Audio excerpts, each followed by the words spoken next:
خواجہ حیدر علی آتش۔ خواجہ حیدر علی آتش 1778 میں فیض آباد میں پیدا ہوئے۔ بچپن ہی میں باپ کا سایہ سر سے اٹھ گیا۔ آتش نے فیض آباد میں نواب محمد تقی خان کی ملازمت اختیار کر لی اور اس کے ساتھ لکھنؤ چلے آئے۔ یہاں انشا مصفی کی شاعرانہ مارکہ آرائیوں کو دیکھ کر ان کے اندر کا شاعر انگڑائیاں لینے لگا اور مصفی کے شاگردوں میں شامل ہو گئے۔ لکھنؤ کی تخلیقی آب و ہوا آپ کو سب سے زیادہ راس آئی اور اپنے سب ہم اثروں سے بازی لے گئے۔ 1846 میں وفات پائی۔ آتش کی طبیعت میں قناعت اور استغنا اس درجہ تک پہنچا ہوا تھا کہ کبھی کسی دربار سے وابستہ نہ ہوئے اور نہ کسی کی مداح خوانی کی۔ ساری عمر بوریا نشین رہے۔ دلی اجڑی تو شاعری کے مراکز فیض آباد اور لکھنؤ بن گئے۔ آتش کی شاعری میں دلی اور لکھنؤ دونوں کا امتزاج پایا جاتا ہے۔ اگرچہ انشا اور مصفی کی طرح آپ کا بھی ناسک سے ادبی معرکہ ہوا، مگر ہر دو جانب سے اخلاق کا دامن ہاتھ سے نہ چھوٹا۔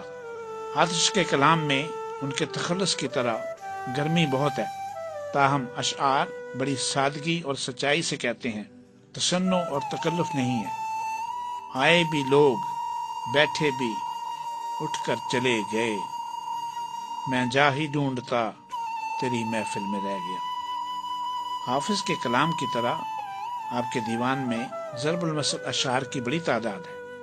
زیر زمین سے آتا ہے جو گل سو ضرب قف، قارون نے راستے میں لٹایا خزانہ کیا۔ زنجیر کا وہ غل نہیں زنداں میں اے جنوں، دیوانہ قید خانہ تن سے نکل گیا۔ آتش میں دبستان لکھنؤ کی طرح محض لفاظی نہیں، دبستان دلی کی طرح معانی کی دنیا بھی آباد ہے۔ نہ کرتی اگر ہفت آسماں کی سیر، کوئی یہ 7 ورق کا رسالہ کیا کرتا۔ بلا نہ سرو کو کچھ اپنی راستی میں پھل، کلاہ کج جو نہ کرتا تو لالا کیا کرتا۔ ایک شب بلبلے بیتاب کے جاگے نہ نصیب، پھیل ہوئے گل میں کبھی خار نے سونے نہ دیا۔ نقادوں نے آتش کو میر اور غالب کے بعد بڑا شاعر مانا ہے۔ حقیقت بھی یہ ہے کہ خواجہ حیدر علی آتش میں وہ تمام خوبیاں موجود ہیں جو ایک بڑے شاعر کے لیے درکار ہیں۔ رام بابو سکسینہ لکھتے ہیں کہ آتش کے اشعار آبدار موتیوں کی طرح لڑی میں پروئے ہوئے ہیں۔ میر اور غالب کے بعد اگر کسی کا مرتبہ ہے تو وہ آتش ہے۔ ان کی زبان مزیدار روزمرہ کی بول چال ہے جس میں ابتذال نہیں ہے۔ اشعار بہت قریب الفہم ہیں، محاورات بہت منتخب اور برمحل ہوتے ہیں۔ یہ آرزو تھی تجھے گل کے روبرو کرتے، ہم اور بلبلے بیتاب گفتگو کرتے۔ پیام بر نہ میسر ہوا تو خوب ہوا، زبان غیر سے کیا شرح آرزو کرتے۔ لکھنؤ اسکول کا سب سے بڑا کام زبان کی درستی تھا۔ چمنستان اردو کو خس و خاشاک سے پاک کرنا اس نے اپنا فرض سمجھا اور یہ فرض بڑی خوبی سے نبھایا گیا۔ آتش نے صفائی بیان کو اپنے یہاں آئینہ کر کے رکھ دیا۔ جہاں وقار جہاں سے ہوں بے خبر میں مست، زمیں کدھر ہے کدھر آسماں نہیں معلوم۔ نمونہ کلام۔ آتش کے زندہ کلام کے اشعار اس قابل ہیں کہ ان کو بار بار پڑھا اور سنا جائے۔ میری طرح سے مو مہر بھی ہیں آوارہ، کسی حبیب کی یہ بھی ہیں جستجو کرتے۔ فقر کے کوچے میں قدرے دولت دنیا نہیں، ٹھوکریں کھاتے ہیں یہاں پارس سے پتھر سینکڑوں۔ روندتا ہوں سبزۂ راہ کی طرح وہ بوٹیاں، ڈھونڈتے پھرتے ہیں جن کو کیمیا گر سینکڑوں۔ میں ہی اپنے شوق کا نامہ اسے لکھتا نہیں، اڑ کے لے جانے کو حاضر ہیں کبوتر سینکڑوں۔ نہ گورے سکندر نہ ہے قبر دارا، مٹے نامیوں کے نشان کیسے کیسے۔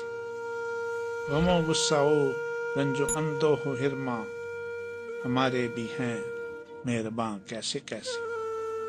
کرے جس قدر شکر نعمت وہ کم ہے، مزے لوٹتی ہے زباں کیسے کیسے، نہ مڑ کر بھی بے درد قاتل نے دیکھا، تڑپتے رہے نیم جان کیسے کیسے، توجہ نے تیری ہمارے مسیحا، توانا کیے ناتواں کیسے کیسے۔ شیخ امام بخش ناسک۔ شیخ امام بخش لکھنؤ میں پیدا ہوئے۔ ان کے والد خدا بخش لاہور میں رہتے تھے۔ شاعری میں کسی کے شاگرد نہ تھے۔ شعر گوئی کا جب شوق ہوا تو چند غزلیں میر تقی میر کی خدمت میں بغرض اصلاح پیش کیں۔ میر صاحب عمر کے آخری حصے میں تھے۔ میر صاحب کی جوانی میں کسی سے نہ بنی، آخری عمر میں کس سے نبھاتے۔ ناسک کی غزلوں کو انہوں نے درخور اعتنا نہ سمجھا۔ ناسک دل برداشتہ ہوئے، مگر یہ سوچ کر مطمئن ہو گئے کہ میر صاحب بھی آخر انسان ہیں، کوئی فرشتہ نہیں۔ اپنے کلام کی آپ ہی اصلاح کروں گا۔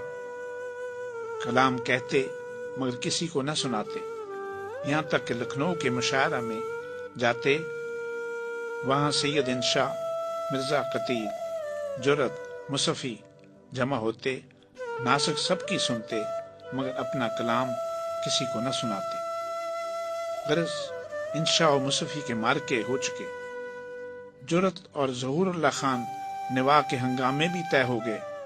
جب اساتذہ اپنا اپنا ڈنکا بجا چکے تو ناسک نے ہمت کی اور غزل پڑھنی شروع کر دی۔ انہیں بہت داد ملی۔ رفتہ رفتہ ان کے کلام میں پختگی آنے لگی۔ ناسک کو مشق سکن کے ساتھ ساتھ پہلوانی کا بہت شوق تھا۔ کثرتی جسم تھا۔ دن رات میں ایک وقت کھانا کھاتے، ظہر کے وقت دسترخوان پر بیٹھتے اور کئی وقتوں کی کسر نکال دیتے۔ ان کی شاعری سے زیادہ بسیار خوری بہت مشہور ہو گئی۔ 5 سیر پختہ وز شاہ جہانی خوراک تھی۔ جس دن کسی میوے کو جی چاہا اس دن کھانا موقوف۔ 4-5 سیر جامنے کھا گئے، آموں کے کئی ٹوکرے منگوائے اور چوس کے اٹھے۔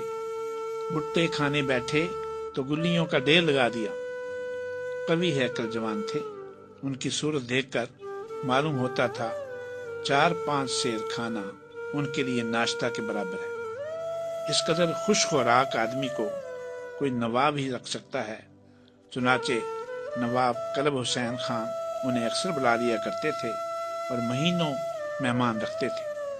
ناسک فساد خون کے سبب ایک موقع پر بیسنی روٹی گھی میں چور کر کھایا کرتے تھے۔ بدنیت چچا نے اس میں زہر ملا دیا۔ شک پڑنے پر دوستوں نے روٹی کا ایک ٹکڑا کتے کو ڈالا تو معلوم ہوا کہ اس میں زہر ہے۔ چند روز کے بعد جھگڑا عدالت شاہی میں پہنچا۔ فیصلہ شیخ ناسک کے حق میں ہوا۔ ناسک کے بعض واقعات انتہائی دلچسپ ہیں۔ شیخ ناسک ایک دن نواب نصیر الدین کے حضور حاضر تھے۔ حقہ سامنے تھا۔ انہوں نے ناسک سے کہا اس پر کچھ کہیے۔ ناسک نے پھر بدی جو کہا اس پہ بے اختیار داد دینے کو جی چاہتا ہے۔ انہوں نے کہا حقہ جو ہے حضور معلیٰ کے ہاتھ میں، گویا کہ کہکشاں ہے سریا کے ہاتھ میں۔ ناسک یہ سب بجا ہے ولیکن تو عرض کر، بے جان بولتا ہے مسیحا کے ہاتھ میں۔ ایک امیر زادے لکھنؤ میں رہتے تھے اور شیخ ناسک کے گہرے دوست تھے۔ انہوں نے ایک عمدہ فیروزے پر آپ کا نام نامی کھدوا کر آپ کو دیا۔ ناسک اسے اکثر پہنے رہتے، کبھی اتار کر رکھ بھی لیتے۔ وہ انگوٹھی کسی نے چرا لی یا کھو گئی۔ اس پر شعر کہا، ہم سر کوئی گمنام زمانے میں نہ ہوگا، گم ہو وہ نگیں جس پہ خدے نام ہمارا۔ ایک مشاعرے میں امام بخش ناسک ایسے وقت میں پہنچے کہ جلسہ ختم ہو چکا تھا، مگر آتش اور دوسرے شاعر موجود تھے۔ یہ جا کر بیٹھے، تعظیم رسمی اور مزاج پرسی کے بعد کہا کہ جناب شیخ صاحب مشاعرہ تو ہو چکا، سب کو آپ کا اشتیاق رہا۔ امام بخش ناسک نے پھر بدی کہا جو خاص ہیں وہ شریک گروہ عام نہیں، شمار دانہ تسبیح میں امام نہیں۔ یہاں یہ بات قابل ذکر ہے کہ تسبیح میں جو بڑا دانہ ہوتا ہے اسے امام کہتے ہیں، اور وہ تسبیح کے دانوں میں شمار نہیں ہوتا۔ امام بخش ناسک نے اپنے نام کی ذو معنویت سے شعر کو کہاں سے کہاں تک پہنچا دیا۔ نمونہ کلام: کیا مگس بیٹھے بلا اس شعلہ رو کے جسم پر، اپنے داغوں سے جلا دیتے ہیں پروانے کو ہم۔ کون کرتا ہے بتوں کے آگے سجدہ زاہدہ، سر کو دے دے مار کر توڑیں گے بت خانے کو ہم۔ انتہائے لاغری سے جب نظر آیا نہ میں، ہنس کے وہ کہنے لگے بستر کو جاڑا چاہیے۔ کوئی سیدھی بات صاحب کی نظر آتی نہیں، آپ کی پوشاک کو کپڑا بھی آڑا چاہیے۔ کیا مبارک ہے میرا دشت جنوں اے ناسخ، بیضائے بوم بھی ٹوٹے تو ہما پیدا ہو۔